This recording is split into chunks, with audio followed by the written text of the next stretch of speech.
Welcome to Orioles on the Verge. This is Zach Spedden, joined as always by Bob Phelan and Nick Stevens. And on tonight's episode, we're going to break down some recent promotions in the minor leagues as 5 college hitters from the Orioles 2024 draft class, including their first-round pick, Vance Honeycut, make the jump from Low A Delmarva to High A Aberdeen.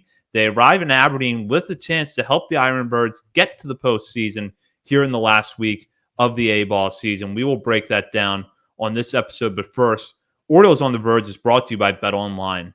BetOnline is the world's most trusted betting platform and your number one source for everything football.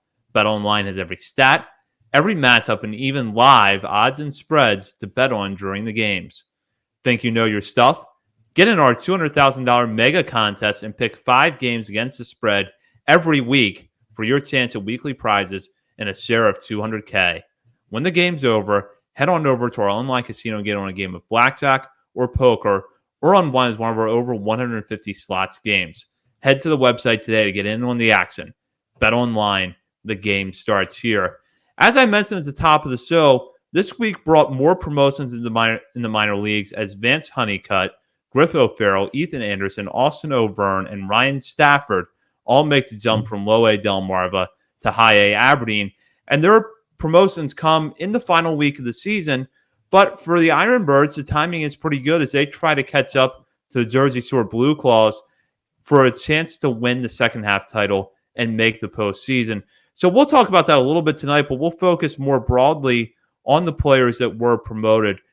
And all of them stood out for various reasons during their time with the Shorebirds. Anderson hit the cover off the ball the second he arrived there. O'Verne showed an interesting mix of patience at the plate, really good speed in center field.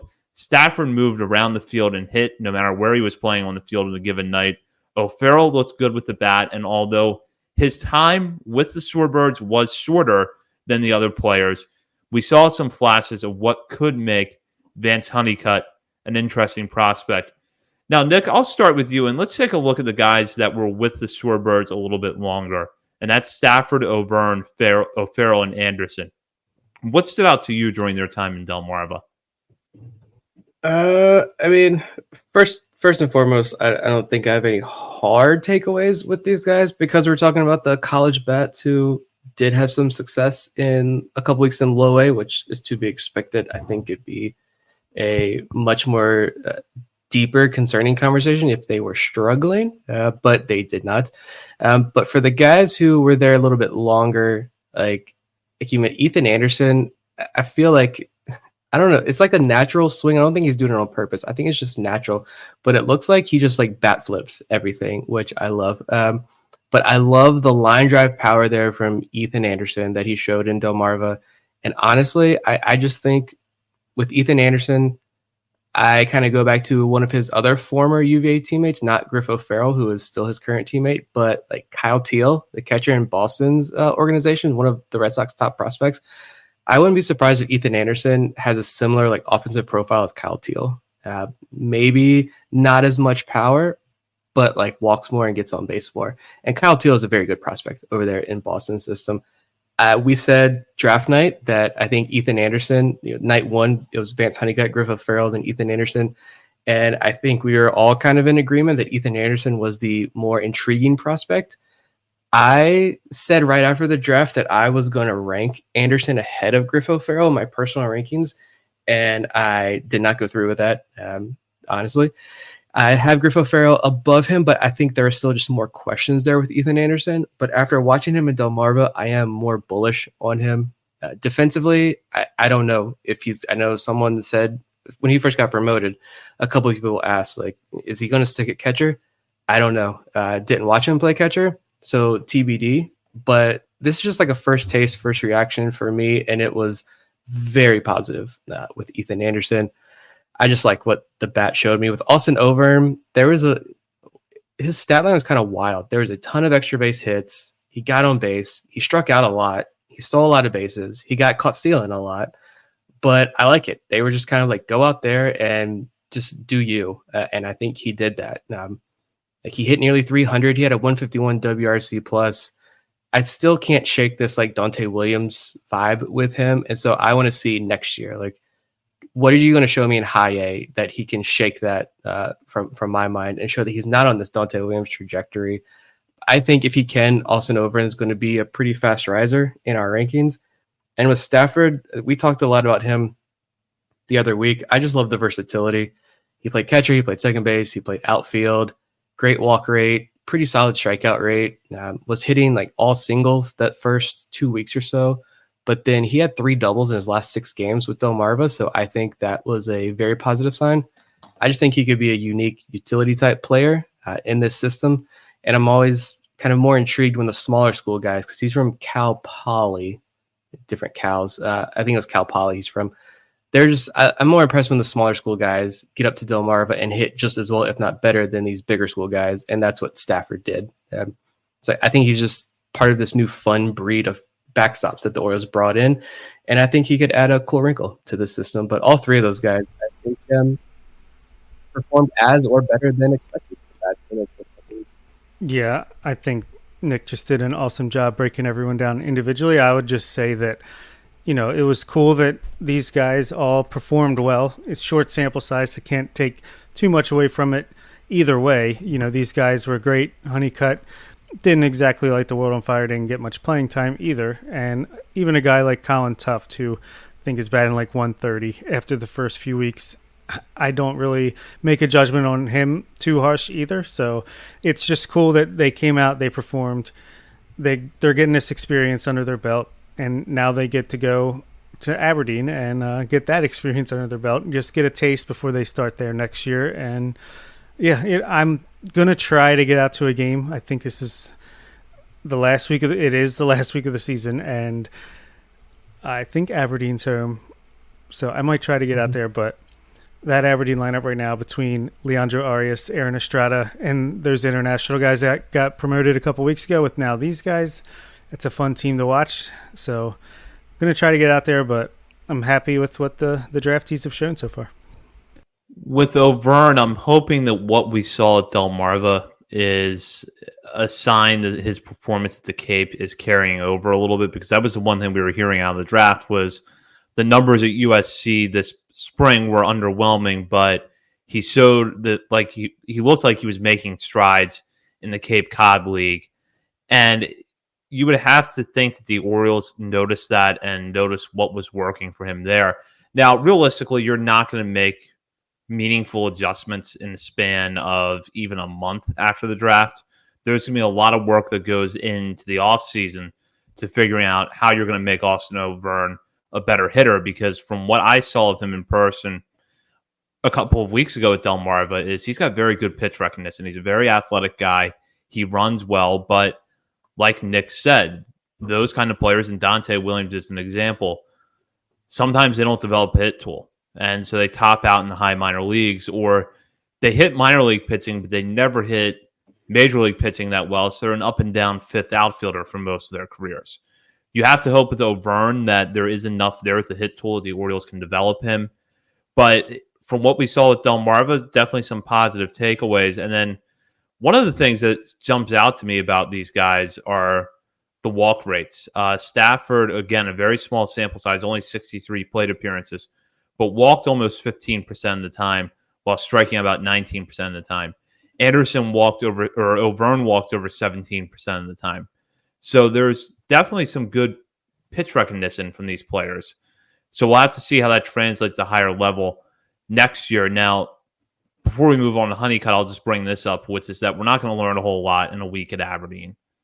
But what do you think that this week can help these players prepare for, with the knowledge that they're probably going to start 2025 back at that level?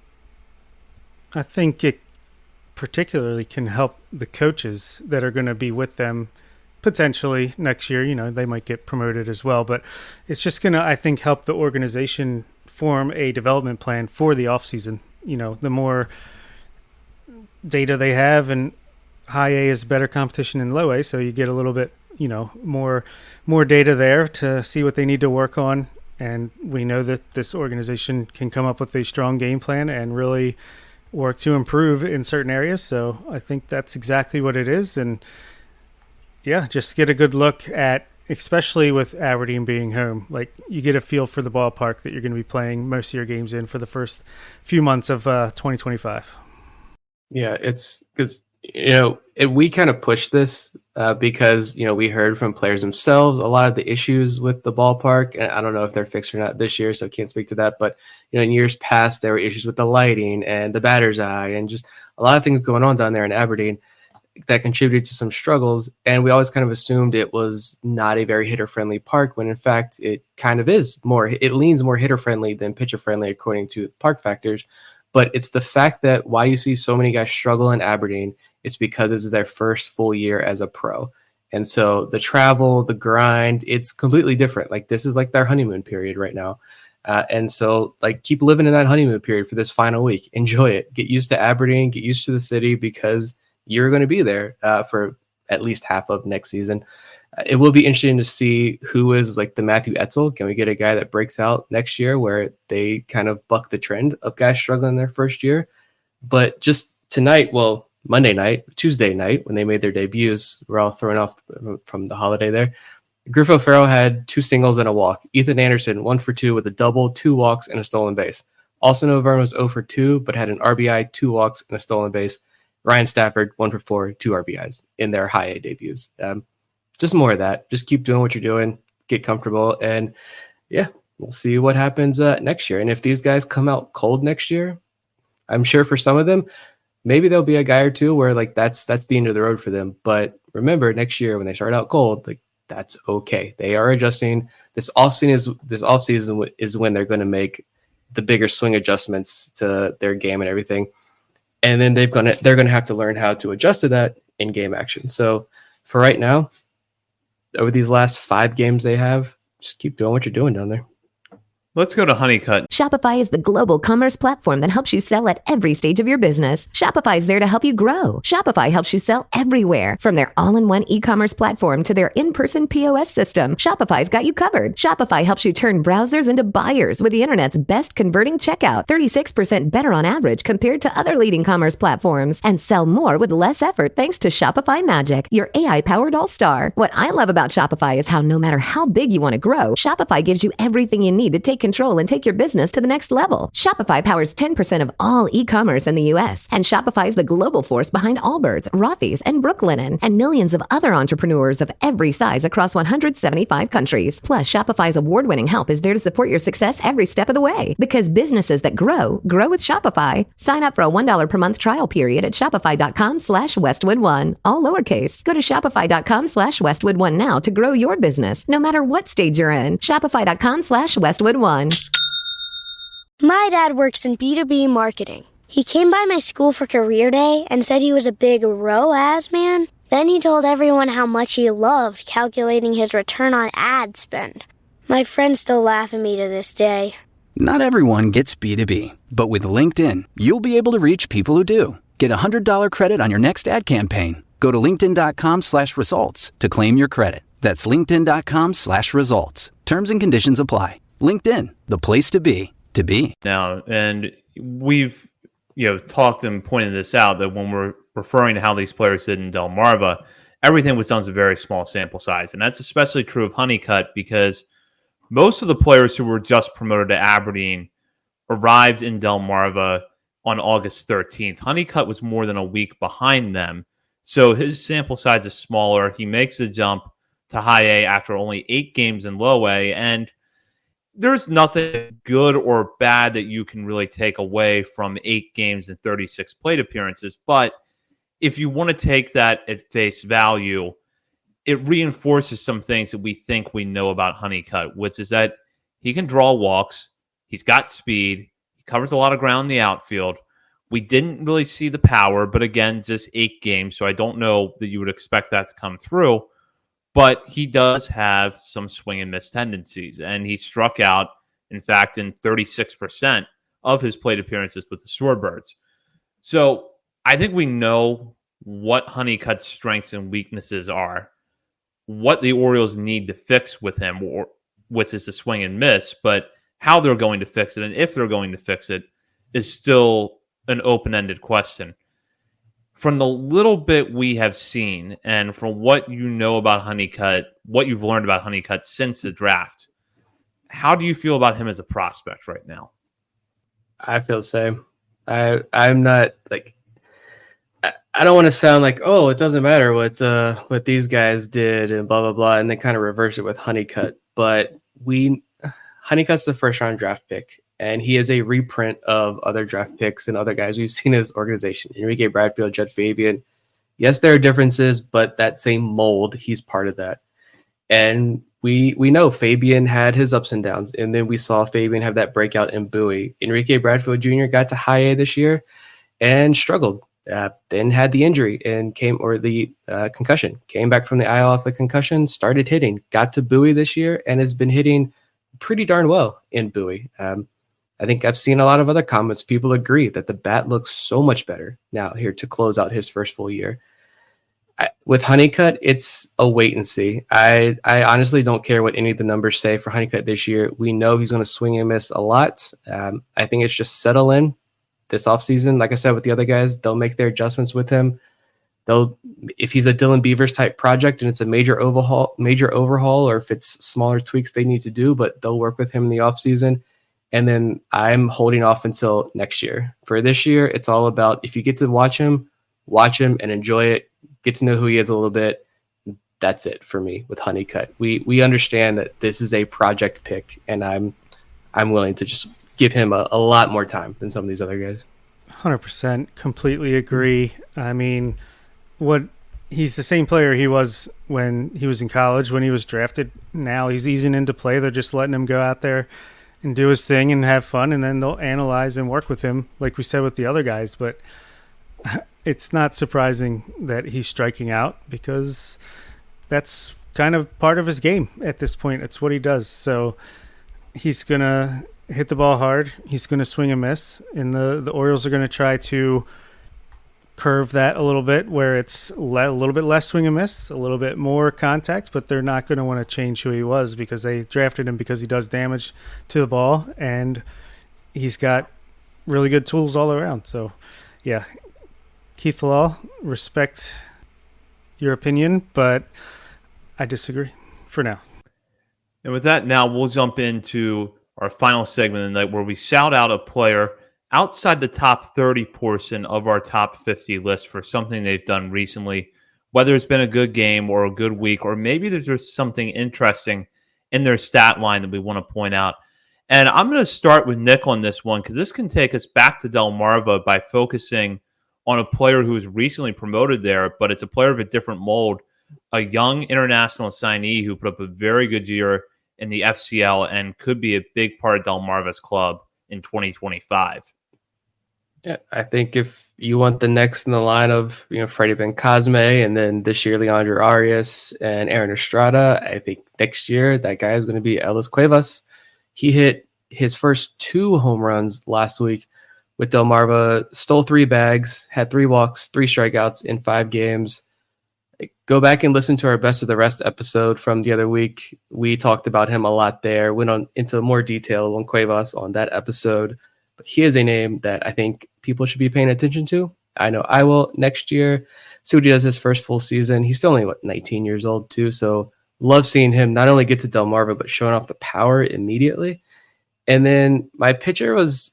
I want to do a Braxton Bragg, but I think Zach went Bragg last week. Bragg repeated his performance yet again. I don't know if there's a pitcher in all of baseball who statistically is putting up, minor league baseball that is, putting up the numbers that Bragg is over the last month of the season.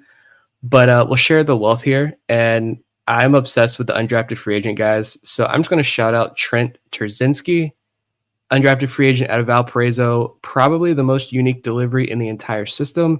So if you haven't watched him pitch, take a look.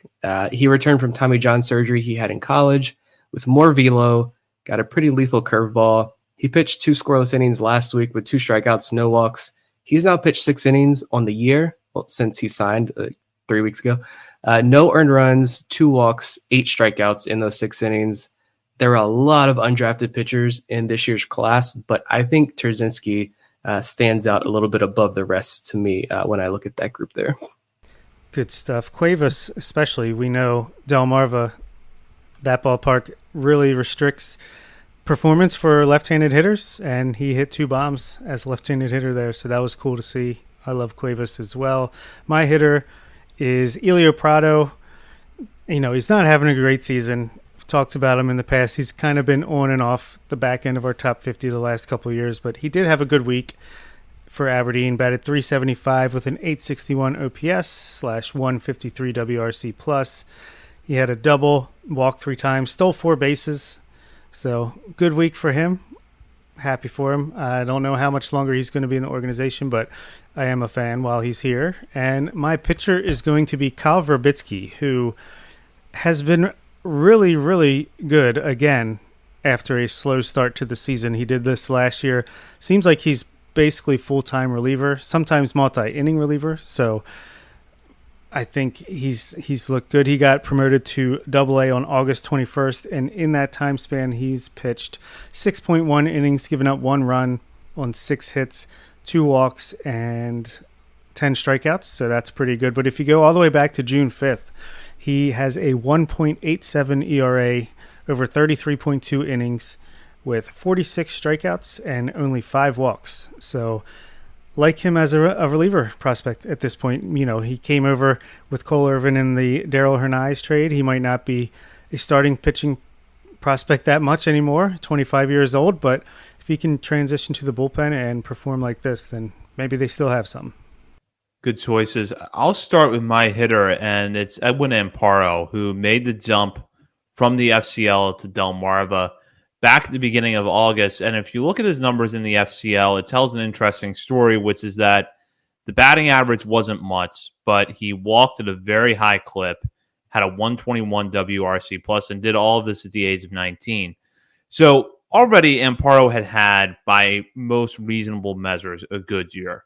Gets a chance to go to Delmarva for the last month and a half and has built on what he did at the FCL and has perhaps been a little bit better at the low A level. He's hit safely in 6 straight games, and in that span, he's 7 for 16 at the plate with 6 walks to 6 strikeouts. And overall at Delmarva, he's had 72 plate appearances, posting a 130 WRC plus. These numbers, mind you, are as of Tuesday night when we're recording, with a walk rate of over 18%. What's interesting is that with the Shorebirds, his fly ball rate has come down, but his line drive rate has gone up. And I don't know if that points to any adjustments or if it's just kind of a fluke in the stat line, but something interesting to keep an eye on. Nevertheless, for a player who's only 19 and isn't going to turn 20 until October, this is a great way for him to get his feet wet. He's probably going to go back to Delmarva to start next year, but if he is able to catapult off of this and have a really strong opening to next season, he could have time in high A as a 20-year-old, which would be a real accomplishment. Getting ahead of myself a little bit there, but certainly what he's doing to wrap up 2024 has been impressive. And for my pitcher this week, I'm going to go with Daniel Lloyd. Lloyd had a really good year last year at Aberdeen. He looked like a breakout candidate coming into this season, but an injury kept him off the mound until the end of May, and he actually did not make his way back to the Ironbirds until the beginning of July after a rehab stint with Delmarva. And it's been up and down for Lloyd. He'll have some good outings, then he'll struggle a little bit. He's pitched primarily in a long relief role.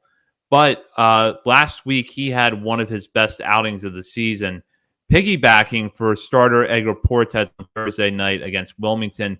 He went 4 2/3 innings, giving up just 3 hits while striking out 3 and walking 1. He was credited with the win. There's no question that he struggled to regain his footing since coming back from the injury. But keep an eye out for Lloyd next year if he's healthy, because up until this year, what we had seen from him time and time again was good strikeout to walk numbers, good inducing soft contact with a fastball. It's not necessarily hard, but has an interesting profile because of its movement. I'm hoping that it's kind of a Peter Van Loon track where Van Loon didn't, a little bit different story because Van Loon was hurt this year, but Van Loon struggled a little bit last year, missed times an injury, came back this year, was strong.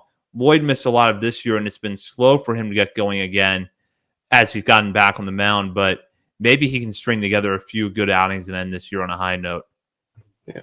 I think that just reminded me of a bunch of pitchers. I think next year we'll see how many guys end up just getting cut. But for the guys who return next year, I think Lloyd is one who this year is a wash because of injury. But you've got other guys like Gene Pinto is going to come back next year after returning from Tommy John.